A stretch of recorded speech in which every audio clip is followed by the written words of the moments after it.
Hi, it's Kim here, and I hope you can hear me clearly. And I feel compelled to speak about this virus because there is so much fear and hysteria and drama going on around the world at the moment. And there are so many things that we can do to help prevent that. And one of the things that is really interesting about how the conventional medical system deal with things like this is if you watch the news and you read the news, you'll probably notice that the main focus of dealing with this issue is physical. Now, yes, of course it is a physical issue, but this is predominantly the way that the conventional medical system deal with all illness. They look at the physical manifestation and they try to deal with that end result, that physical manifestation, in a physical way through physical means. For example, the recommendations for preventing infection are wash your hands, watch where you touch surfaces, etc., etc. So it's a physical approach. And the problem with this is that we're more than something physical. There are many levels to our being. And whilst I'm not an expert, obviously, in viruses, what I do have expertise in is understanding a human being and what it takes to prevent illness and to recover from illness in a holistic way. And the way I like to describe a human being is that there are 5 aspects to us. We have our physical body, which is literally our cells, our tissues, our organs, our bones. That's the materia, the matter. But we have 4 other components. And one of those components is our mind, which is huge. Our mind is huge. It's our conscious mind, our unconscious mind, our thoughts, our memories, our beliefs, our mental patterning, our conditioning. It is huge. Everything that encompasses the mind, even though we don't see it, it's not tangible, it's really huge. And it can play a big part in us looking after our health, as I'll share in a moment. And then we have our emotions, our feelings, and they're another big aspect to a human being. And then we have our energy, which is not really given much attention in the Western medical system. It's given a lot of attention in the Eastern systems. It's called Qi in China, it's called Ki in Korea, it's called Prana in India. And this energy is a fundamental building block of life. It's the fundamental building block at a quantum level of anything physical and also of our thoughts and our feelings. But it's not really spoken about much or at all in the Western medical system. But the interesting thing about Qi is that scientifically we could say that Qi is energy impregnated with information. So here we have this building block of our cells, tissues and organs called Qi, or energy. And that energy is energy impregnated with information. And what is the information that is impregnating, so to speak, influencing that Qi or that energy? Well, the information is our thoughts and our feelings.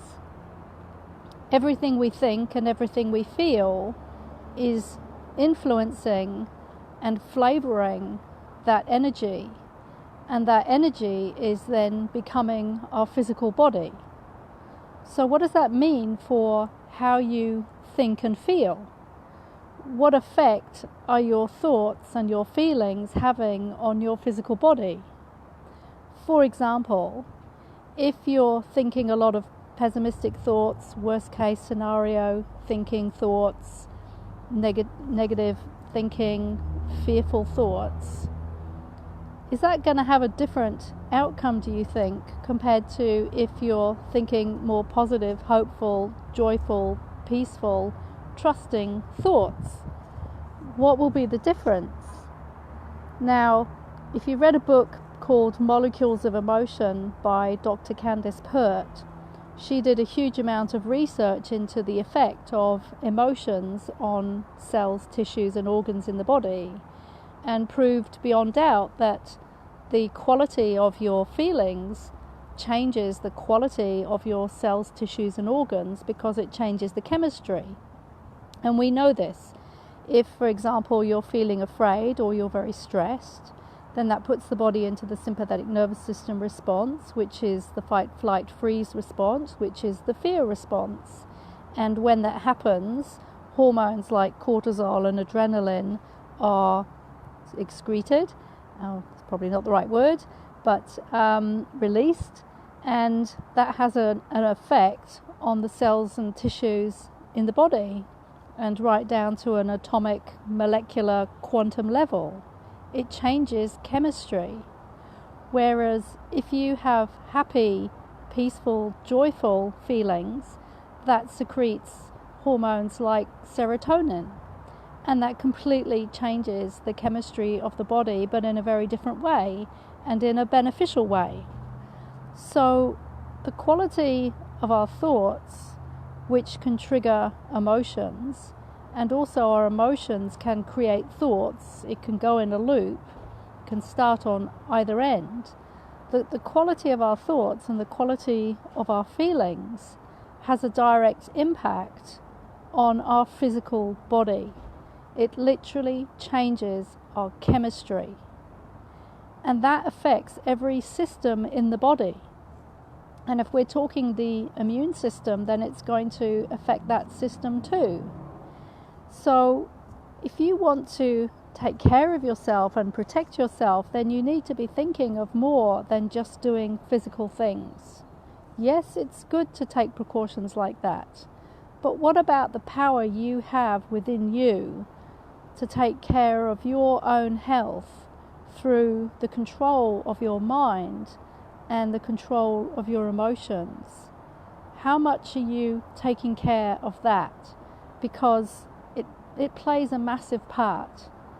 And then we haven't even talked about the fifth aspect of our being. I've only talked about 4 so far. So there's physical, energy, mind, emotions.